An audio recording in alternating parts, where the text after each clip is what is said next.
معنوی یعنی سلطان العارفین حضرت مولانا محمد جلال الدین رومی رحمۃ اللہ علیہ کی معروف مشہور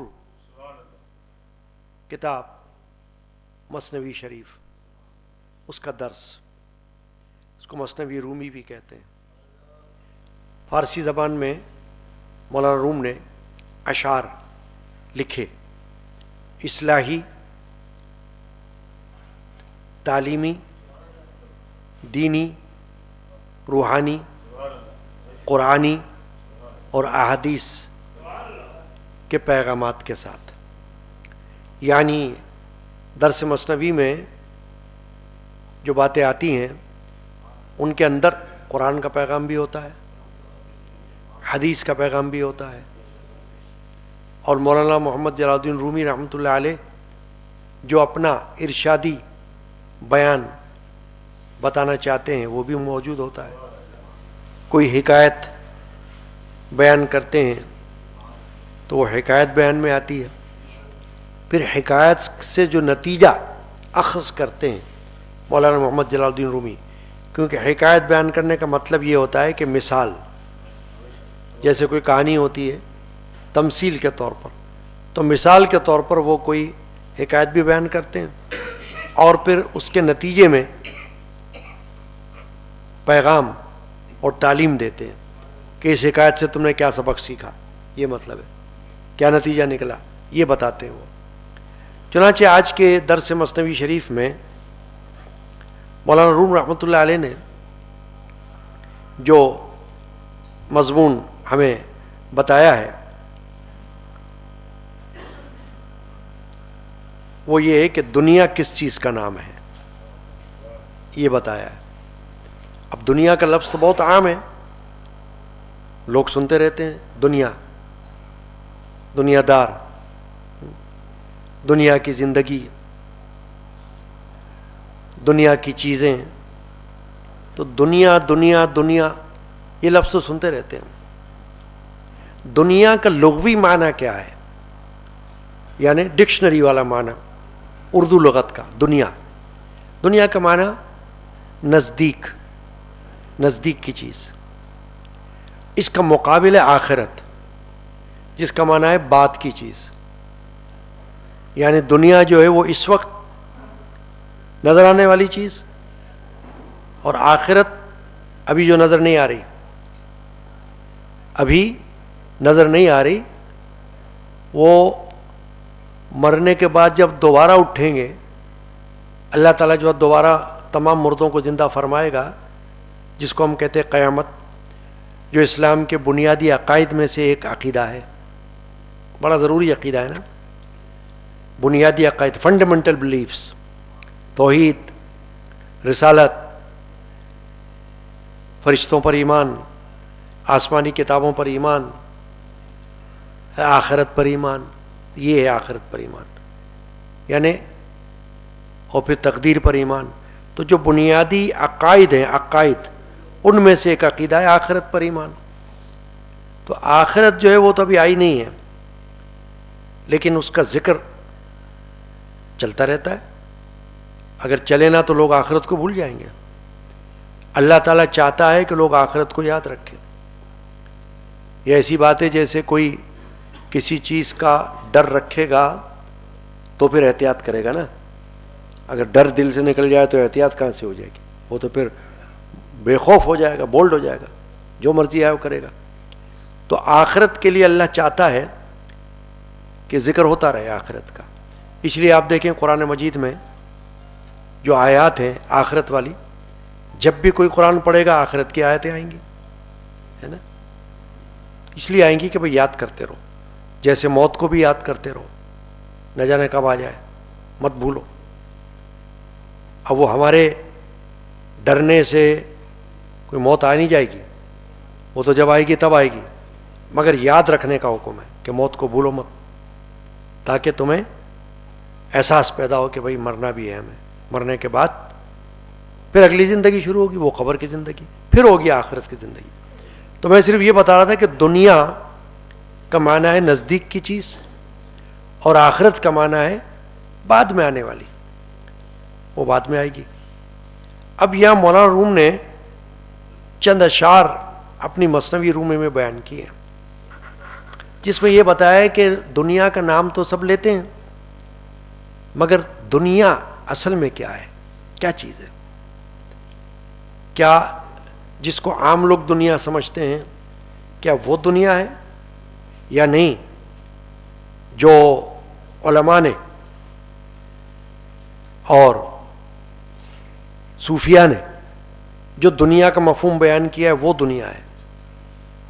تو دراصل آج کے درس میں اس مفہوم کو مولانا روم نے بیان کیا ہے جس کو اصل میں دنیا کہا ہے، تاکہ یہ پتہ چل جائے کہ بھائی ایسی خواہ دنیا دنیا مت کرتے رہو۔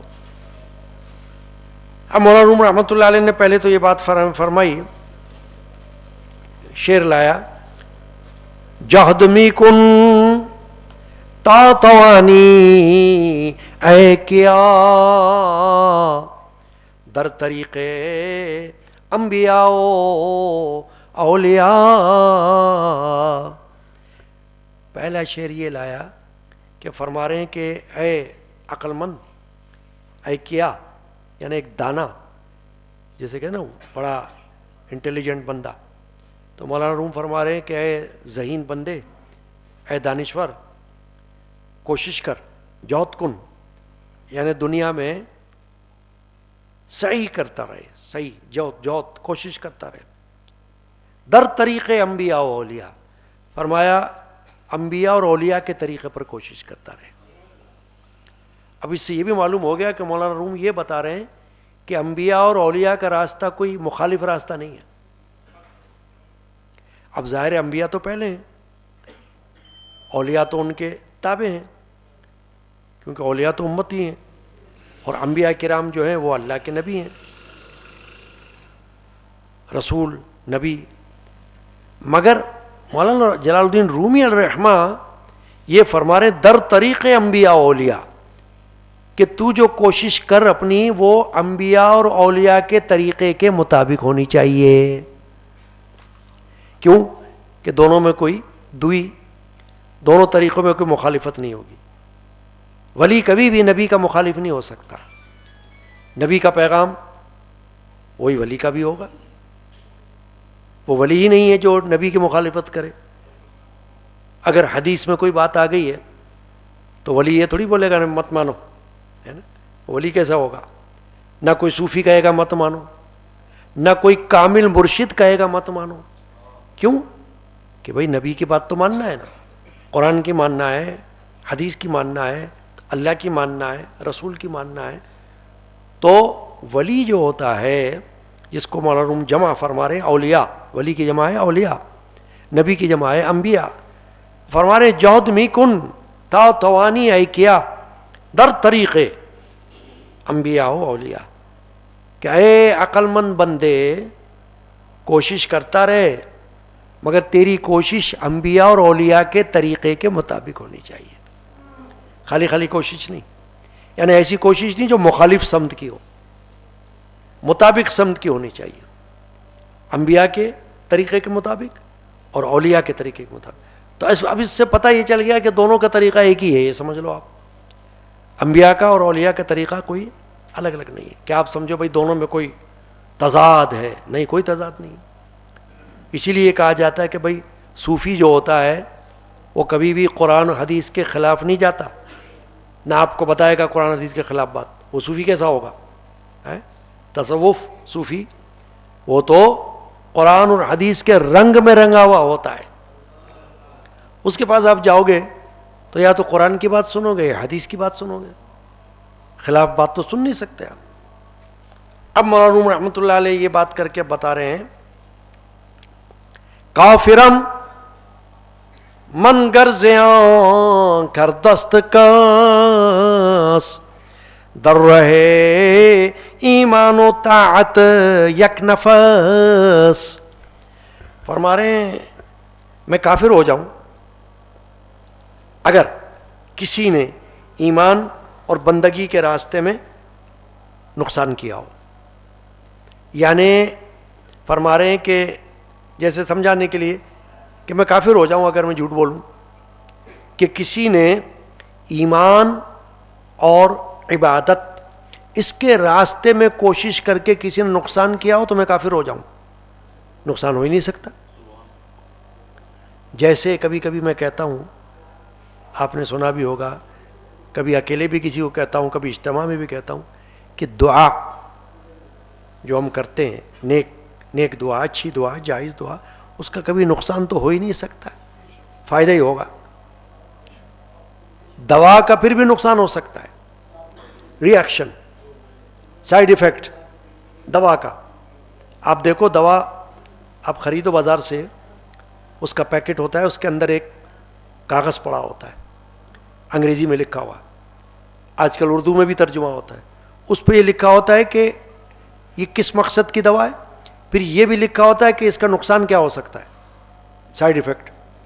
اگر آپ نے ڈاکٹر کے مرضی کے مطابق نہیں لی، اگر آپ نے ڈوز سے زیادہ لے لی تو نقصان ہو جائے گا آپ کو. جتنی آپ کو ڈاکٹر نے بتایا اتنی لینا بھائی.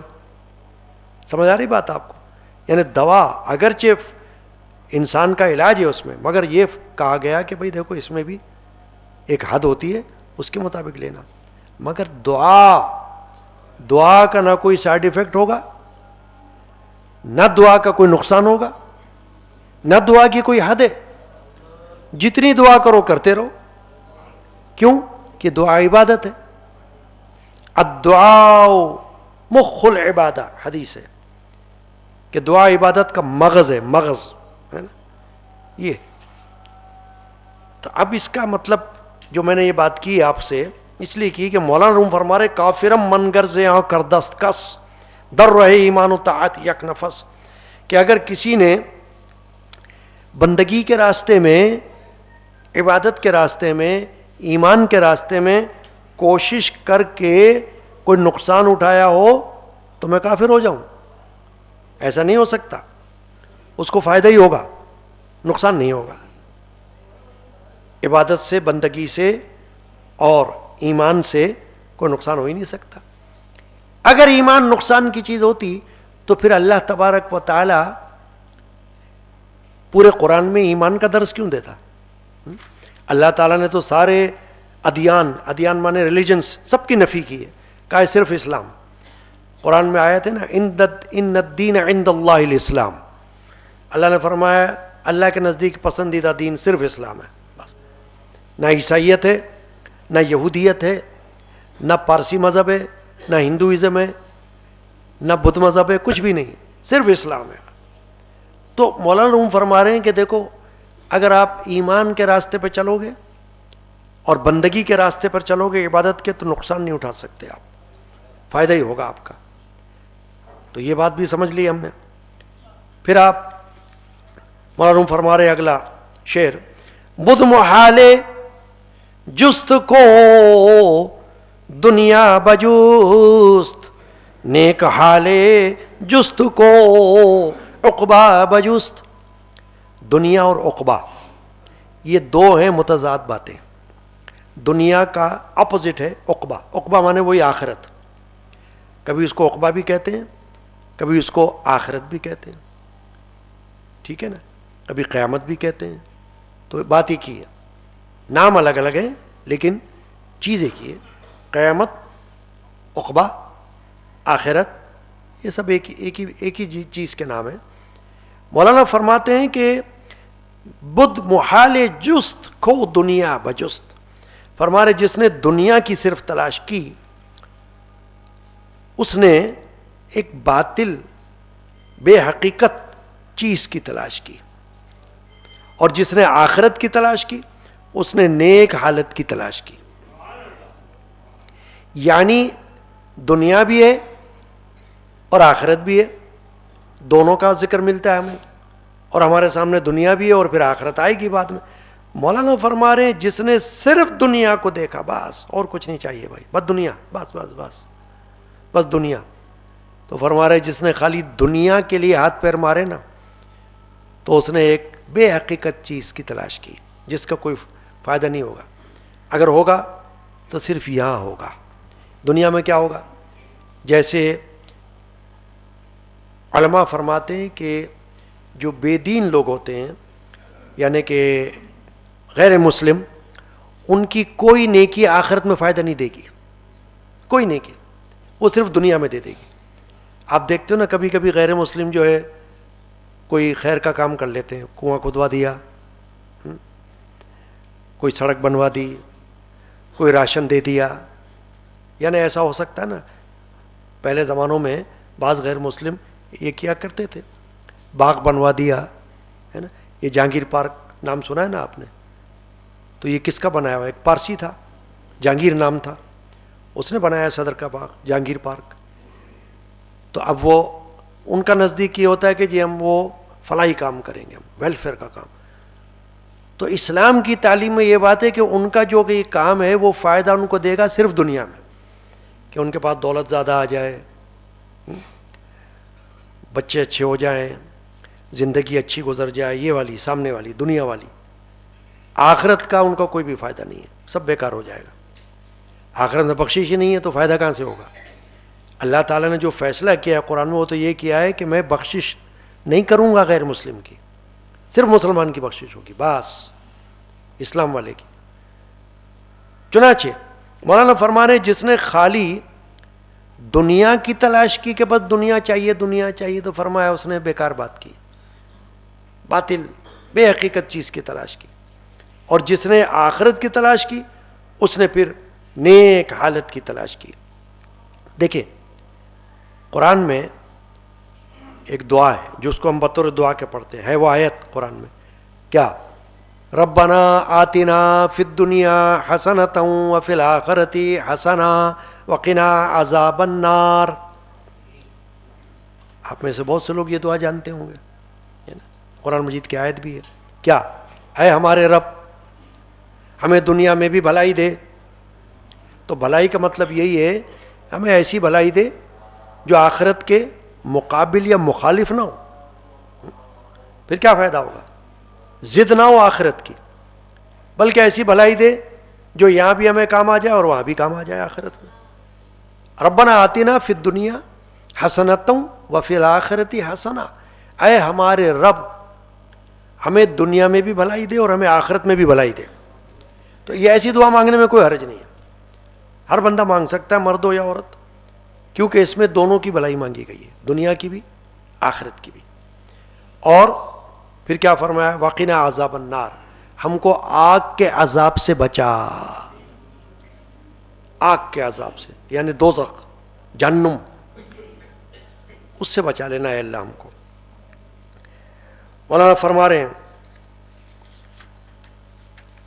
اب بتا رہے ہیں کہ دنیا کیا ہے. وہ جو میں نے بتایا تھا نا کہ آج کے درس کا موضوع کیا ہے کہ دنیا کس چیز کا نام ہے.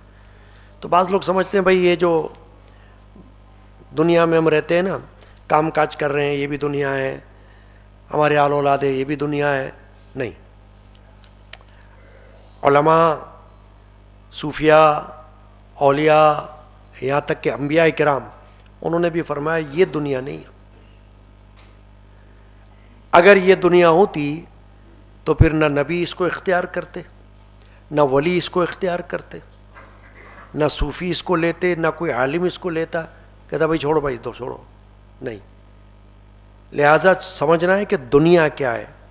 وہ مولانا روم بتا رہے ہیں جو آج کے درس میں بات ہو رہی ہے. فرما رہے ہیں چیست دنیا از خدا غافل بدن، نئے قماشو نقرو فرزند و زن. ہاں، بڑی اچھی بات بیان کی. فرما رہے ہیں کہ سنو کہ دنیا کس چیز کا نام ہے. فرما رہے چیز تو دنیا، دنیا کیا ہے؟ از خدا غافل بدن. فرما رہے خدا سے غافل ہو جانے کا نام دنیا ہے. سمجھ آ رہی بات آپ کو؟ اور کھل کے بتاؤں کہ اگر تم خدا کو بھول گئے تو یہ دنیا ہے. آپ کو اللہ یاد نہ رہے یہ دنیا ہے. آپ کو اطاعت فرما برداری اللہ کی یاد نہ رہے تو یہ دنیا ہے. آپ کو بندگی عبادت یاد نہ رہے تو یہ دنیا ہے. سمجھ رہے ہیں نا بات آپ؟ فرما رہے یہ دنیا ہے. تو عام لوگ کیا سمجھتے ہیں؟ ارے بھائی ہم لوگ دنیا میں نہیں پھنسنا چاہتے. کیوں بھائی؟ ہم شادی نہیں کرنا چاہتے. کیوں؟ ارے دنیا داری میں نہیں پھنس. وہ دنیا داری تھوڑی ہے. اگر یہ دنیا داری ہوتی تو پھر انبیاء کرام کیوں شادی کرتے؟ پھر نبی کیوں بیوی بچے رکھتے؟ ہے نا؟ سمجھ رہا ہے بات آپ کو؟ نہیں، نبیوں نے تو نکاح کیے. اللہ کے رسول نے فرمایا النکاح من سنتی فمن رغب عن سنتی فلیس منی. آپ جب نکاح ہوتا ہے تو یہ حدیث سنتے ہو نا، سارے نکاح پڑھانے والے یہ حدیث، لمبی حدیث ہے مگر یہ اتنا حصہ پڑھتے ہیں نا، النکاح من سنتی، نکاح میرا طریقہ ہے. فمن رغب عن سنتی، جس نے میرے طریقے سے منہ موڑا، فلیس منی، وہ مجھ سے نہیں ہے. یہ حدیث پر یہ اس کا ترجمہ یہ ہے. تو اگر ایسا ہوتا تو پھر کوئی نبی بھی شادی بیاہ نہیں کرتا. ہاں، تو کوئی بھی بچوں کو دنیا نہیں بول سکتا ہے، پھر کوئی کاروبار کرنے کو بھی دنیا نہیں بول سکتا، کیونکہ انبیاء نے تو کام کیے. کوئی بڑھئی کا کام کرتے تھے، کوئی لوہار کا کام کرتے تھے. داؤد علیہ السلام لوہار تھے، زرہ بنایا کرتے تھے. جو جنگوں میں زرہ ہوتی نا، سامان جنگ کا، وہ تیار کرتے تھے لوہا. اللہ نے ان کو معجزہ ایسا دیا تھا کہ ان کے ہاتھ میں لوہا آتا تھا تو لوہا ایسا نرم ہو جاتا تھا جیسے کوئی موم ہو، اور وہ بناتے تھے زرہ. نوح علیہ السلام بھی کام کرتے تھے. تو کوئی بڑھئی کا کام یعنی کارپینٹر، کوئی درزی کا کام، کوئی کیا، تو یہ بھی دنیا نہیں ہے. تو دنیا کوئی غلط فہمی میں یہ نہ سمجھے کہ جو دنیا میں کام کاج ہم کرتے ہیں یہ دنیا ہے، نہیں. مولانا فرما رہے ہیں چیز دنیا از خدا غافل بدن. کیا ہے بندے، دنیا تو اس چیز کا نام ہے کہ تو اللہ کو چھوڑ دے، اللہ کو بھول جائے، معاذ اللہ. یہ دنیا جب تک تو اللہ کو یاد رکھ رہا ہے تو دنیا دار نہیں ہو سکتا. نئے قماش ہو نقرہ ہو فرزند و زن. فرما رہے ہیں نہ تو دنیا کا جو سامان ہوتا ہے، جیسے گھر کے اندر سامان ہوتا ہے نا بھائی، فرنیچر پڑا ہوا ہے، یہ پڑا ہوا ہے، کرسیاں پڑی ہیں، پلنگ پڑا ہوا ہے، بستر پڑا ہوا ہے، یہ پڑا ہوا ہے، جس کو ہم کہتے ہیں گھرداری کا سامان. فرما رہے نہ تو یہ دنیا ہے، نہ فرزند و زن یعنی نہ بیوی بچے دنیا ہے. مت سمجھنا نبیوں کی بھی تو اولادیں ہوئی ہیں نا، بلکہ بعض نبی تو ایسے ہوئے کہ جو خود بھی نبی ہوئے، اولاد بھی نبی ہوئی ہے. آپ دیکھ لیں، یعقوب علیہ السلام بھی نبی، پھر یوسف علیہ السلام بھی نبی، ابراہیم علیہ السلام بھی نبی، پھر اسماعیل علیہ السلام بھی نبی ہے کہ نہیں؟ تو ایسے بھی نبی ہوئے. تو انبیاء کرام میں اس طرح سلسلہ بھی چلا ہے کہ باپ بھی نبی تو بیٹا بھی نبی. تو اللہ تعالیٰ نے ایک سسٹم بنایا ہوا ہے، اور وہ سسٹم انبیاء کو بھی دیا ہوا ہے، وہ سسٹم اولیاء اللہ کو بھی دیا ہوا ہے، اور وہی ہمارے پاس بھی ہے. بھائی اس پر چلو، اس کو دنیا نہیں کہتے. دنیا تو اللہ کو بھولنے کا نام ہے. اگر تم اللہ کو نہیں بولو گے تو صحیح ہے. میرے خاندان کے بزرگ، میرے والد ماجد کے حقیقی نانا حضرت عارف باللہ صوفی سائیں عبد الغنی القادری رحمۃ اللہ تعالی علیہ، اپنے پیر و مرشد کے پاس گئے، بیعت کی پانی پت میں، حضرت سید گل حسن شاہ قادری قلندری رحمۃ اللہ علیہ. تو آپ فرماتے ہیں کہ جب میں ان سے رخصت ہو رہا تھا کراچی آنے کے لیے، تو انہوں نے مجھ کو نصیحت میں کہا جاؤ تم اللہ کو مت بھولنا، اللہ تمہیں نہیں بھولے گا. یعنی ایک نقطے کی بات یہ بتائی، تم اللہ کو مت بھولنا، اللہ تمہیں نہیں بھولے گا. جیسے قرآن میں فرمایا اللہ نے فَاذْكُرُونِي أَذْكُرْكُمْ، آیت ہے نا قرآن میں سورہ بقرہ میں، آیت کا حصہ ہے فَاذْكُرُونِي، تم مجھے یاد کرو میں تمہیں یاد کرتا ہوں. تو ایسے ہی انہوں نے فرمایا حضرت صوفی صاحب عبد الغنی رحمۃ اللہ علیہ کو ان کے پیر و مرشد نے، جاؤ اللہ کے حوالے، آپ جا رہے ہو مگر تم اللہ کو مت بھولنا، اللہ تمہیں نہیں بھولے گا. تو مولانا روم فرما رہے ہیں کہ خدا کو بھولنے کا نام دنیا ہے. جب تم خدا کو نہیں بھولو گے انشاءاللہ تعالیٰ تم دنیا دار نہیں ہو سکتے. پھر آپ فرما رہے ہیں ایک اور مثال دے رہے ہیں، اڑے بڑی اچھی مثال دے دی. فرماتے آب در کشتی ہلاکے کشتی است، آب اندر زیر کشتی پشتی است.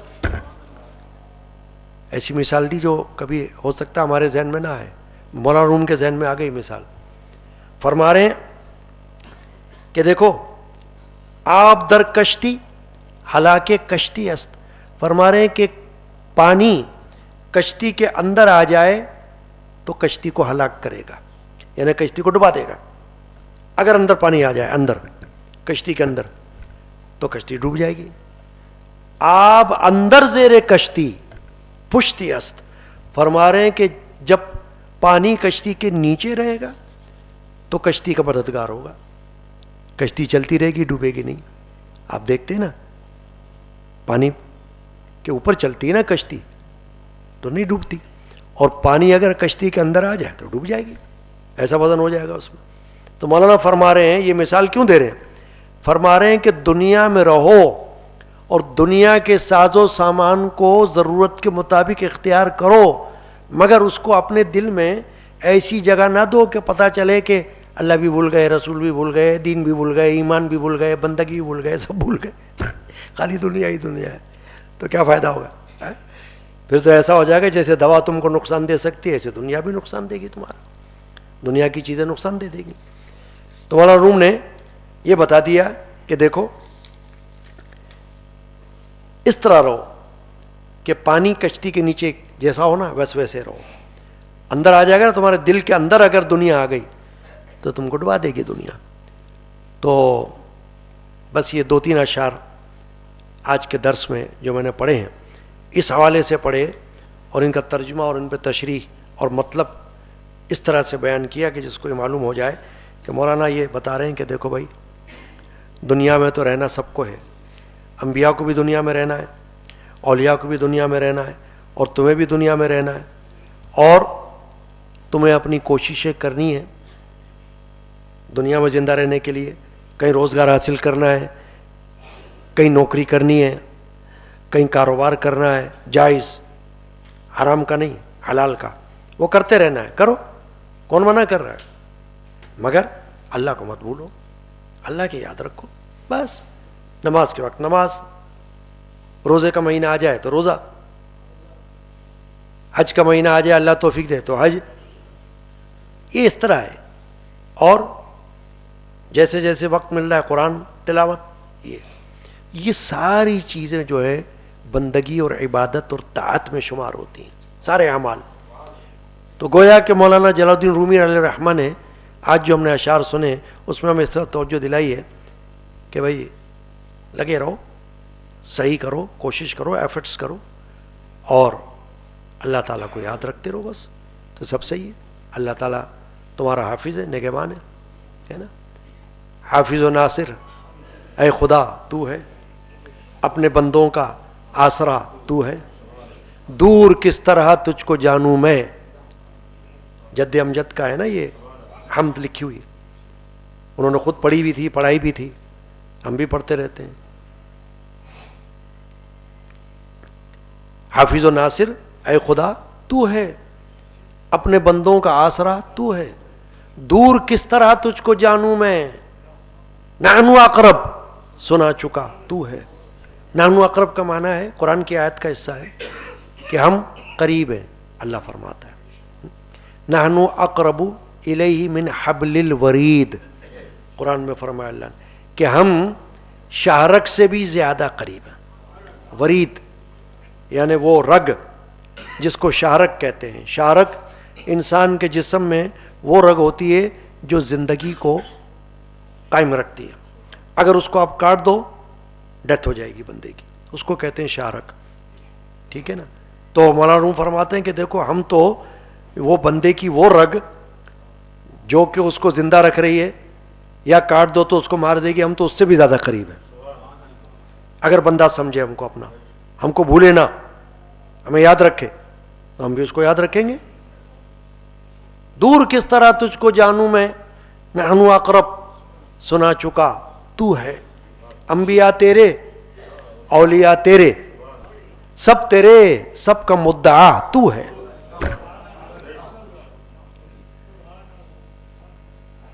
شاہ ہو یا غلام بے توقیر, آخری شعر ہے. چند 2-3 شعر پڑھا میں نے، باقی اور بھی ہیں. شاہ ہو یا غلام بے توقیر، یعنی یا کوئی بادشاہ ہو یا کوئی غلام بے توقیر ہو جس کی کوئی عزت نہیں ہوتی. ایسا بیچارہ کم مرتبے والا بندہ ہوتا ہے نا، اس کو کہتے ہیں غلام بے توقیر. میرے جد امجد رحمۃ اللہ علیہ کبھی کسی کو خط لکھتے تھے، خط لکھا بھی جب، تو اس کا لکھا فقیر بے توقیر. فقیر بے توقیر یعنی وہ کہ جس کی کیا عزت ہے، یعنی اپنے آپ کو عاجز بنا کر پیش کیا. اس کو کہتے ہیں عاجزی، ہمبلنس ہے نا. انبیاء صوفیاء یہ اپنے آپ کو عاجزی والا بنا کر پیش کرتے ہیں. حدیث پاک بھی ہے اس پر موجود. چنانچہ آخری شعر میں فرمایا شاہ ہو یا غلام بے توقیر، سب کا مالک میرے خدا تو ہے. سب کا مالک تو ہے یا اللہ. کوئی بادشاہ ہوا تو ہو جائے، کوئی فقیر ہے تو ہو جائے، مگر مالک تو ہی ہے سب کا. بس اللہ تعالیٰ آج کے 17ویں شریف کی محفل کی حاضری کو ہم سب کی طرف سے قبول فرمائے. آمین اللہم یا رب العالمین. اور جتنے خواتین حضرات جنہوں نے دعاؤں کی درخواستیں کی، ابھی دعا ہوگی تو ان کے لیے بھی دعا ہوگی. یہ دو اشعار ہم آخر میں پڑھتے ہیں والد ماجد کے لکھے ہوئے. ہے روح افزا سلام رومی، ہے روح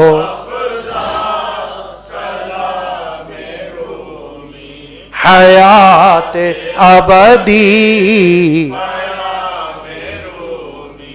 حیات ابدی، بفضل حق علم قادری ہے، بفضل حق رحمت اللہ علیہ. حیات ابدی پیا میرو می، حیات